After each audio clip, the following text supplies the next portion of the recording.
Bonjour à tous, bienvenue à votre émission MONUSCO Réalité, un programme produit par l'unité vidéo de la MONUSCO. Nous poursuivons la série de nos programmes sur la jeunesse congolaise pour célébrer l'année internationale de la jeunesse.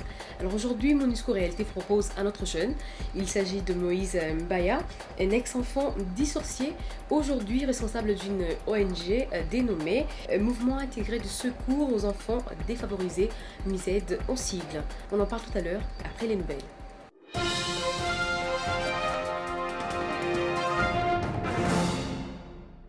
Le représentant spécial du secrétaire général de l'ONU pour la République démocratique du Congo, M. Roger Miss, a effectué une visite de travail de 3 jours la semaine dernière dans la province du Katanga. Cette visite a permis au chef de la MONUSCO d'échanger avec les autorités politiques, militaires, aussi le membre de la société civile, et de renforcer le partenariat entre la MONUSCO, le gouvernement et le système des Nations Unies.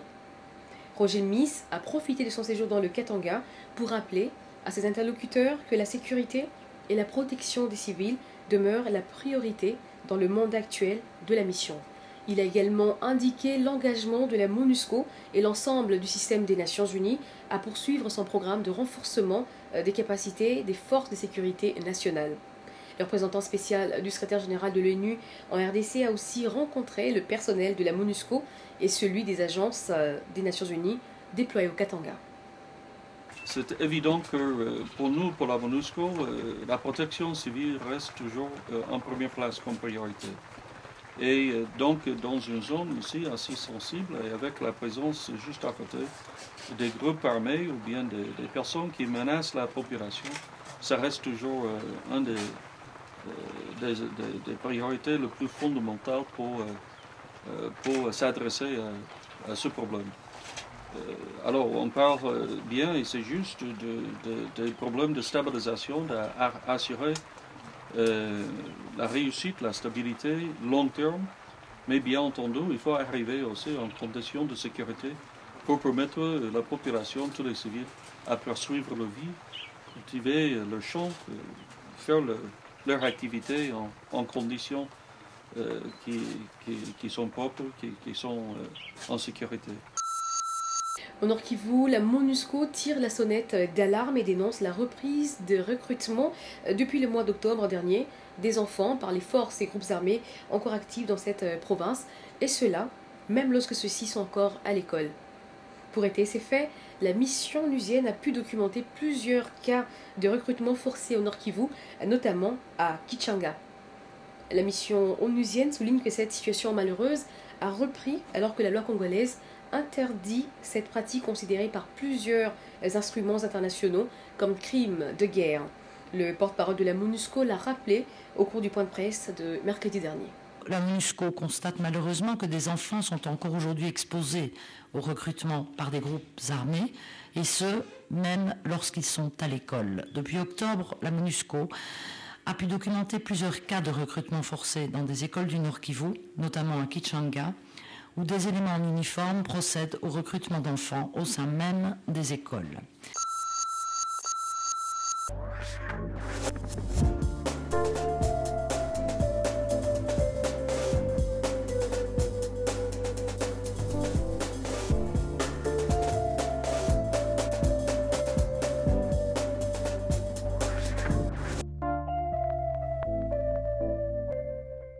Le phénomène des enfants dissorciés est une réalité à Kinshasa. Malgré la loi sur la protection de l'enfant votée par le Parlement de la République démocratique du Congo, le phénomène de l'enfant dissorcié en particulier et le phénomène de l'enfant de la rue en général continuent à prendre de l'ampleur à Kinshasa, et cela avec toutes les conséquences possibles.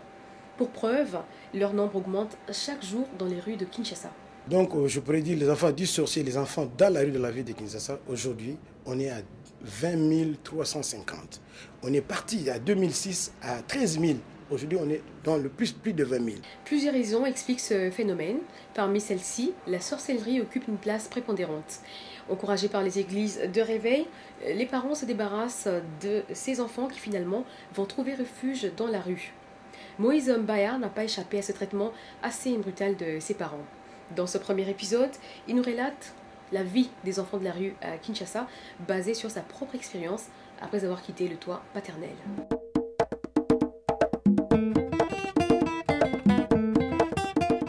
Bana ya balabala benganga Che Guevara pona nini babenganga Che Guevara parce que na yela bango révolution pona révolutionner moi makambo wana bakoma normal yango bapesanga komona Che Guevara.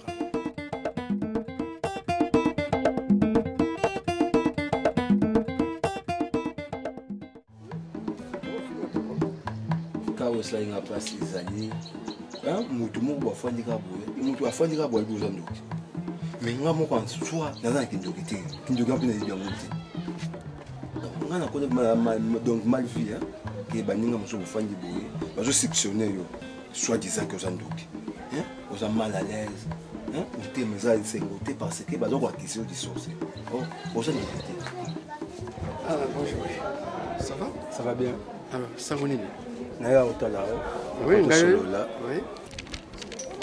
Bon, ça on a réalisé juste pour na lobi nazaki akise du sorcier nazaki parmi bana o bakangana bandoki là puis nazalaki bongo yango lelo na koli ari na besoin vraiment que to sur aussi makambo bana wana yango na elaki parce que naza na ONG pe lelo naza ko protéger mingi bana o baza bakise du sorcier wana. Oui. Bon, comme on a pasteur Kika Massamba Pierre. Bon, bana ndoki bazo yawe belé. Kindoki za malade hein. Et l'on voit kanango. Moi on a sali 3 jours sans manger. Ba privé rolia. Hein? Mais on comment pour se rolia, nous allons au salaire, on comment pour se rolia. Alors on se laisser faire. On va rendre ma kindoki parce que on sali 3 jours soliate. Et ça bilo comment on va torture. Hein? Bah au sali 3 jours au liété après bah lui biso que non. On a kindoki au sali. Il faut que kangamato ina bango, ko kangamo miso, ko ngolo misoni. Mais à travers le Saint-Esprit qui m'a aussi mon. Il y a une puissance wana ya kusala musala wana. Biso zaka ba instrument. Moni. Comment on a ce qu'on y a au kuta bazolongo la kindoki misoni batezolongo. Ba kupimbo na butu, ko kena puto, ko kena mikili ko bebe sabata ko boma kolia. Tina cimetière ba komaka. Tant bazolu misa secret wana. Peut-être yo zalaki na monde wana. Tala siko se changer comme na monde mususu. C'est normal. Papa c'est qu'il y a des biscuits. Allez biscuits et comme mon sonia mon travail pour moi, azo pimbo na mon butu. Alors ba kono kono mon sonia mo, ba kozong sa biscuit wana, lokola nyongo et après ba kono mon sonia wana. Oza nakati. Molili na ngwete tokotangisa matanga na bougie pa mate elembo ya mwinda epesa kindoki eza nango po tango balobi kindoki eza nango mais bato o mingi bazoloba o kindoki wana ba pasteur wana on est là comme total quelque part pasteur moko bo sali miracle abimisi kindoki na yo muto totala yango est-ce que roza maïle était nanya roza kindoki entre muto abimisi kindoki na muto za kindoki na za mal kindoki.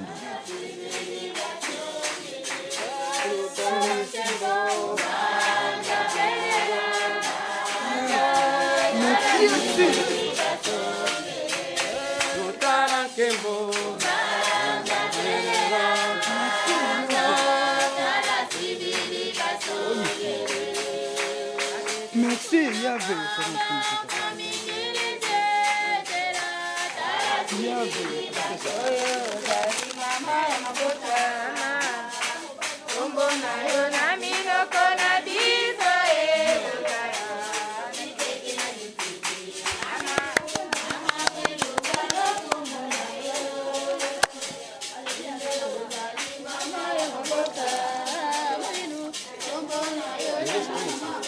la chair des hommes.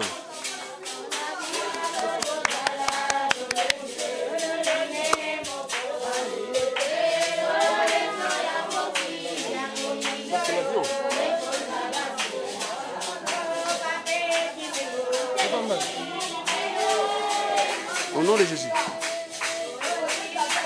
Jésus-Christ de Nazareth. Parce qu'il y a beaucoup de Jésus. Bana mingi ba o bazaka kise di sorcellerie wana ezali kaka 8 à 14 ans mingi mais yende mdola mistake parce que nga mone loko moko bo mutu ko azu gilette aka pasoni mutu pas abimisi musuni avec Kindoki amour. Mais comment ça le robot? Mais il ne me donne mystique. Hein? Ce qui pour n'a pas au calendrier. Oh, mais je sais il faut les savoir que au seul le Saint-Esprit. Non, c'est bloc un peu bizarre, mais pas toujours comprendre le bloc on a. Viwana ya bana biso tanto sultana ko yibaki yango ezaki na ba année 1982 83. Awa tozali na avenue Bateke numéro 29 oza lupango oyo tokola awa na bandeko na biso avaka ke bakanga biso ke non toza accusé du sorcier tozalaka awa na lupango oyo ezali esika oyo bazali kokanga biso na kati ya kasho oyo na ndako oyo ezali kasho so tosali mobulu papa azakokatisa biso na kati ya ndako oyo ntango bazonyokola siko baleki ti baleki babimi libanda bakoluka vie ailleurs nga moko mosusu bakangelaka na kati ya ndako oyo na bima likolo kuna likola batole ezali juste awa na coin oyo ta bakangelaka na kati ya ndako na forosaki siko entre tole ntango na sauté na mire somo esalingaki na kolala wapi nayoki kotala mbamo en face famille bamakasi ezali awa fo na sauté mire tunnel eza wana ifo nalala siko na tunnel ntango nazosauté tunnel nazobanga baparent bamona nga te nakomona zwa siko destination ke nakende oluwa place ya kolia donc nazokende oluwa kolia na abattoir awa tozali na abattoir public na commune ya Masina. Ça fait 6 mois on a passé à awa mais lelo 20 ans depuis que na tia makolo na place oyo te yango lelo na yaki pona tala camarade mutu mona travailler na ye papa député ye wana te papa député wana kuna député Yaka député ye wana papa député ye wana celui qui l'encadrait.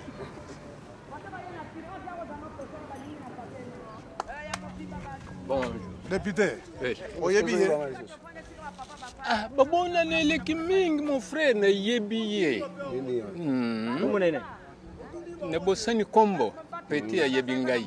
papa député nga na yebi ntango na mwana moke ozolamba makila ngombe ngamu nazalaki kopekisele bamoto bosana ça va. Avant frère mbuta bakoma. Bon awa za venga bakiyanki bele awa tozaka ba époque wana toza ba maître bazaka awa ba maître brise do ba kombo batu basala ba kombo bazalaka awa watu mususu wa Sonia Bot ba kombo batu badumamela ba chanvre awa donc mutu mususu mutu esala bien te okosa bo oluki mwa misuni na o ya evma na kanai na botolu yango abeto pe fimbo abeto abengani yo siko ba ermo bo kubanga yango mutu abomaka bangombe chaque jour abomaka ngombe na likofi siko ngamu naza mutu so abeti nga na osala nini seki na kufi na nga vuma